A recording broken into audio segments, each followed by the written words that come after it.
I've always had this belief. If you want to be successful at anything in life, never leave the sight of setting a goal without doing something that commits you to fulfillment. If you get, you're in state, right, when you do something. While you're in state, that's the time to commit yourself to something that makes you follow through. How many know what I'm talking about here? Say I. So I'd call somebody up, I'd schedule something, I'd lock in the next meeting, I'd sign up for the class, I'd enroll the guy who was going to mentor me, I'd set the meeting with a mastermind of people I met. I did something so that whatever I committed to, there was something when I went home that would pull me there. It's structure.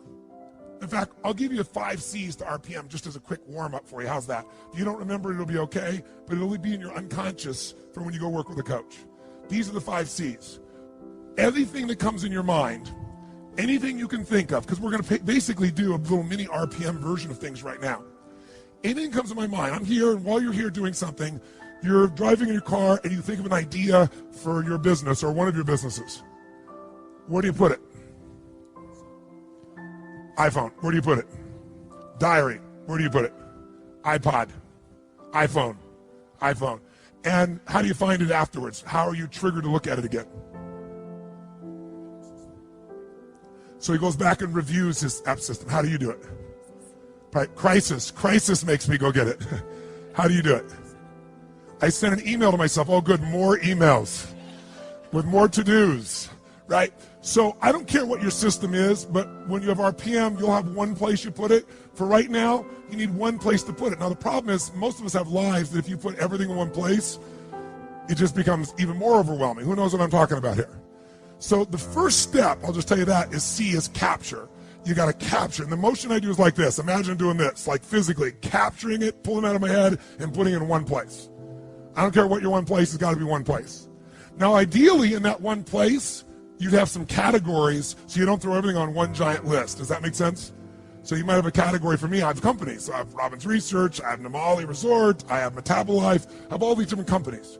So I'll drop it in that area as an example. Or roles for me as a father. I don't have time to demonstrate this for you, but just know the first thing you want to do is keep it out of your head, have it in one place. Why do you want to do that? Keep lots of extra mental RAM available. When you have to keep thinking about stuff, it creates inner stress. If you know it's there, and you know you're going to look at it consistently, like you do it once a week, once a day, and you're going to review it and do something with it. Something with it might be, forget it, I'll do it later, tomorrow, but you're going to do something with it, you'll be able to let go. How many think that's pretty much something you try to do already? Most people try to do this, don't you? But the reason most people don't do it is because making lists, after a while, they stop doing. Tell me why they stop doing it.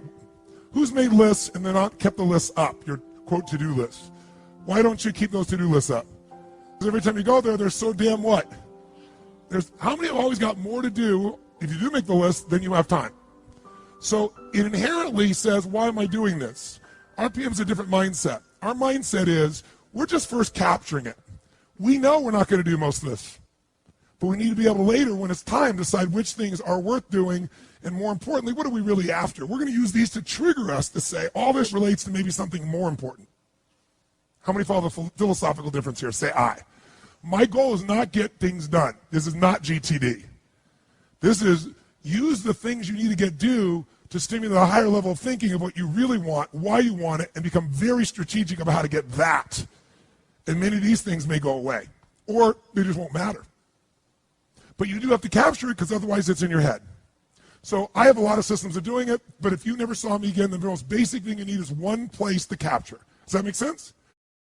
And what's step 1 of RPM? It's a C. You got to what?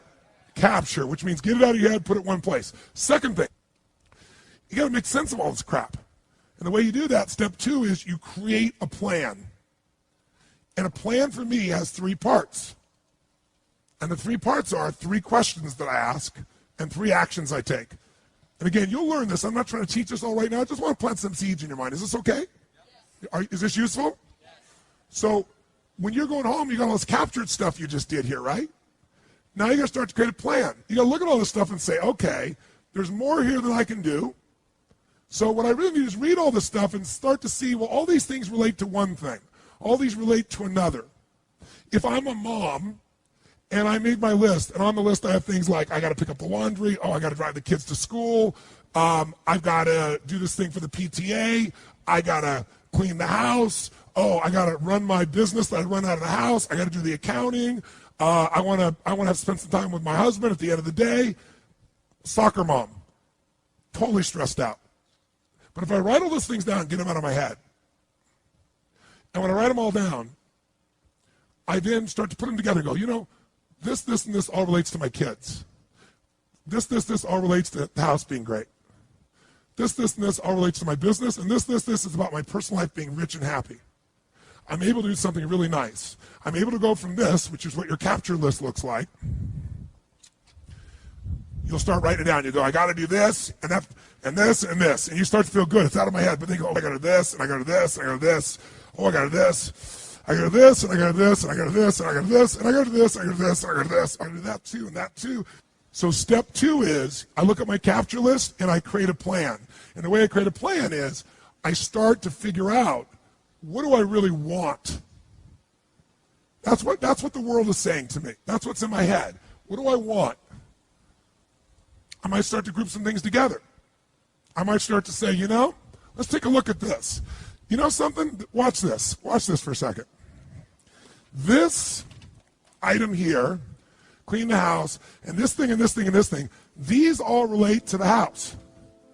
And my outcome there is I want a magically clean house because, why? It makes me feel fully alive.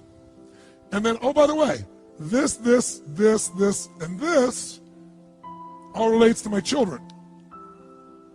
Oh, and this, and this relates to my business. And oh yeah, this is me personally. Anybody see what happens? Suddenly, 80 action items or 12 or 30 will turn into 4 outcomes.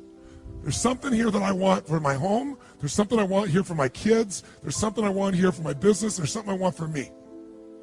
And what that does is now I can start to go, okay, instead of reading all these items, what do I really want for my kids? What's my outcome this week or today?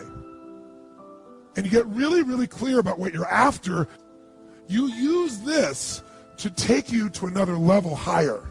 Use this to trigger a higher vision instead of letting this limit you. And once you know what you want, that's the first question. So create a plan has 3 questions to it and 3 actions. First question is, what do I really want? How many of you would feel different in your life just by this language change? What do I have to do versus what do I really want to accomplish? Would that change the way you feel about your life? Yes or no? How does it feel with have to do? See, RPM, when you finally learn it, has many pieces to it. Above all else, it's a thinking process. And better thinking creates better results. It's that simple. So you don't have to ever use a piece of paper to think this way. From now on, all this stuff's happening, you go, what's my outcome? What am I really after? What do I want? What's the specific results? Like, what's the target? Let's chunk up. I don't ever go in a meeting with anyone. What do you think the first words out of my mouth are when I sit down in a meeting after the hellos and the proper connections? What do you say? I always say, what are the outcomes for this meeting? Because how long the meeting is based on getting the results that we're there for. It makes a much more fulfilling life. Or if you can't get in that time, you know that outcome's still not done. We got to come back and get that outcome done. How many follow what I'm talking about here? Say I. Now, when you get clear what your outcomes are, that's the first question of creating plans. Second question is, why do I want it? Why? Why is this important to me? Why is this something that really is a must for me? I don't have to do it. I want to do this. Why is this transformative? What's exciting about this to me? And almost all of you have certain key words that are triggers for you. And language shapes your emotion. You want to have a nutritious meal or a delicious meal. You might say, I need a nutritious meal. But what if I said, this is a delicious, nutritious meal? You're more in. If I said to you, I want to introduce you to this person, they're really nice versus they're delicious. Who knows what I'm talking about here? So when you learn RPM, you're going to learn that RPM is a system of thinking, that RPM is the power of language, because you can change a few words in your outcome. It'll totally change where you end up and what you're going after in your life. RPM is a visual chunking system, a way to take all that stuff you saw and group 82 things down to 4. And guess what will happen to your stress level? Through the floor. Guess what happens to your concentration ability? Through the roof. What are you going to focus on? That's another one. RPM is a focusing tool. It makes you focus on what's most important, because most people major in minor things. Am I making sense? So you got to know, why are we doing this? And I always look at two levels of why. Why for me, why for the team. What's the big why? If I'm involving other people, if it's just me, then it's me. But I usually have the big why. So I said step one is capture. Step two is create the plan. There were 3 questions. What are they? Number 1 is, what do I really? Or another word for that is, what is my? Or another word for that is, what is the result? And I eventually try to get it to a result because I want to make it measurable, if at all possible. If I can't get it measurable in a short time, I want major progress on is my outcome, right? Or complete something, or whatever it is. My purpose are some key words. Write this down. Purpose, I should say activity without purpose is the drain to your life. Activity without purpose is the drain to your life. It's the drain to your wealth. It's the drain to your lifestyle. 3 questions. What's my outcome? What's my purpose? What's my why? Third one, what's my massive action plan? Or another, say, what do I need to what?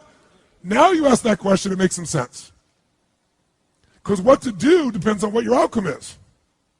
Otherwise, what you're going to do is going to be based on stress, concern, fear, people interrupting you, reacting, demands.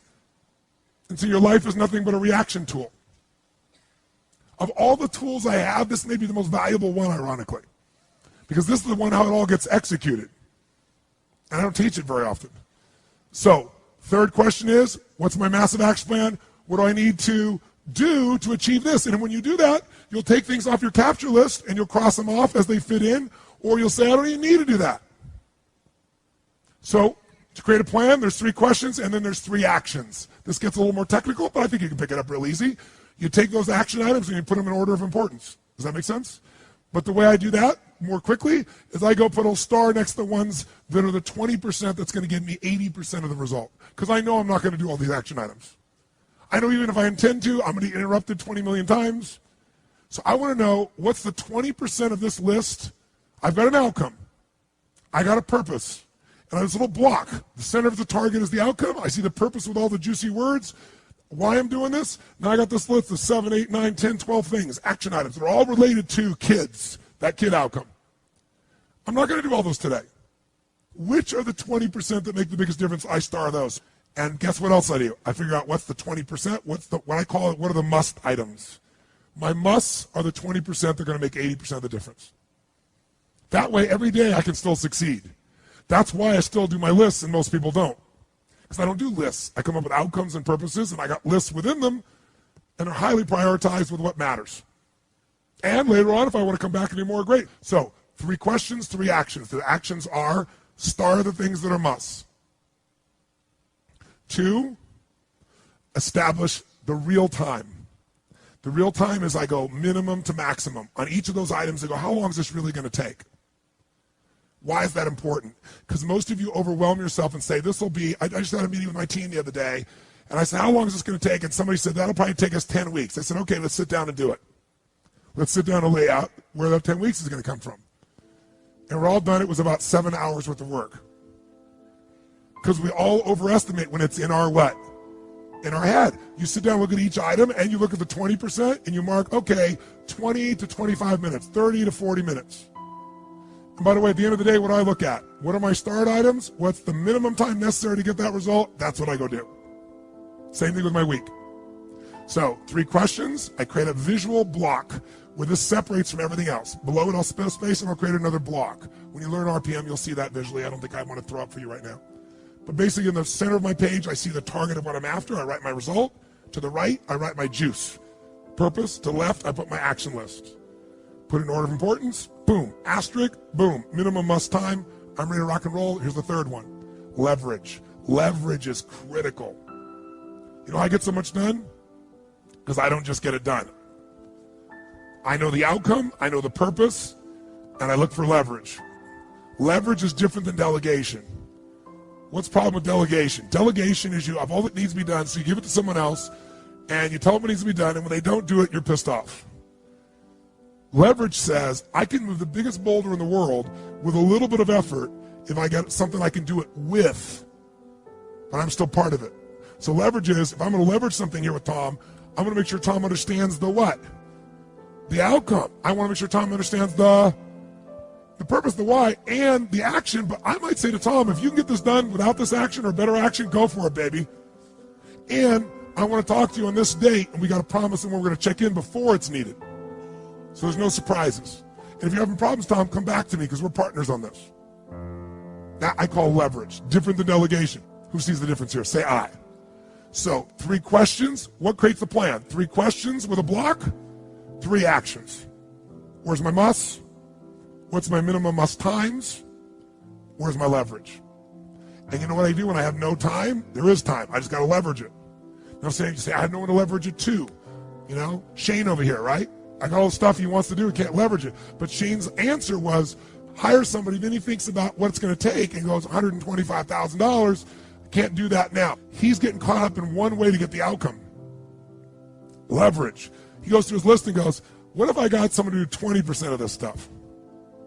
I could spend 20 grand to get that much freedom. I could pay for it times 10. And if I'm really productive, my productivity should enhance the world, not only my clients and customers, but it should provide jobs for other people.